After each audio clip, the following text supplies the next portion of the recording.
Former President Trump held a rally in Pennsylvania on a rainy Friday night for GOP Senate candidate Dr. Mehmet Oz.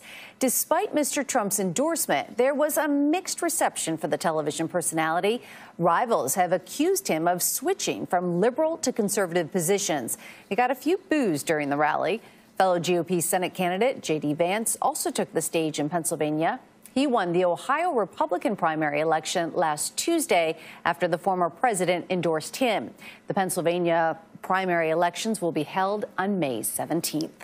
Joining us now for more on this is Joe Watkins. He is a political commentator and the host of Joe Watkins' State of Independence on Lighthouse TV. He is also a former White House aide to President George H.W. Bush. Joe, it's great to have you. Great to be with you, Maggie. So it's fair to say Dr. Oz did not receive an entirely warm greeting. What did you make of it? Well, that's because Dave McCormick has spent a lot of money and very effectively to put some doubt in the minds of voters, Pennsylvania Republican voters, about Dr. Oz. He's certainly branded Oz as somebody who's liberal on a host of issues and somebody who's a carpetbagger. And so Oz has that yet to overcome. But having the endorsement of President Trump has been huge for him and clearly makes him the person still to beat in this Senate primary. Joe, following this week's Roe v. Wade Supreme Court leak, former President Trump did not weigh in on the issue of abortion, but he did acknowledge it. I want to play some tape. Let's listen to this first. Democrats are the party of crime, the party of chaos, and the party of death. They are. Whether you hate saying it or like saying it, they're the party of death. Republicans are the party of law, order, and life.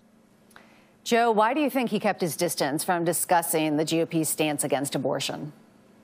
Well, it's an issue that divides voters. And, of course, if you're supporting candidates who are running for election in primaries and then, again, more importantly, in the general election in the fall, you want to alienate as few voters as possible. And the abortion issue is one that certainly gets people pretty riled up. It's an important issue for Pennsylvania voters, certainly for pro-life people and also for pro-choice people.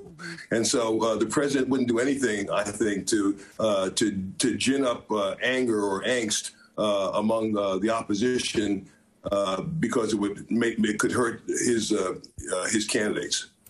And, you know, analysts believe former President Trump's endorsement clinched J.D. Vance's victory in the Ohio Senate primary election earlier this week. Do you think he can produce the same results for Dr. Oz? I think so. I think very possibly so. Clearly, he has very, very strong support still in the state of Pennsylvania. So his coming out for or against the candidate has huge implications for that candidate. And clearly, in the case of Dr. Oz, I mean, that really kind of pushed Dr. Oz to the front of the pack.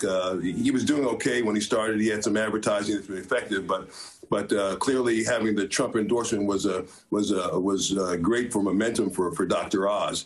And it helped Vance in Ohio. It's likely going to help Oz in Pennsylvania. Dave McCormick shouldn't be discounted. He's got lots of money to spend, and he's spending it pretty effectively. So he's making a strong case for himself, and he has Trump credentials too. But at the same time, I think that Trump's support for Oz is very, very a huge thing for the Oz campaign. Yeah, absolutely. Why does the former president still remain such a formidable force in the GOP? I think if you read Rick Santorum's book about blue-collar conservatives, you'd have an understanding of the love that so many Americans, working-class Americans, have for President Trump. It's the reason why he got 75 million votes back in 2020 and why he retains such a strong hold on voters today. He understands what they care about and he talks to it.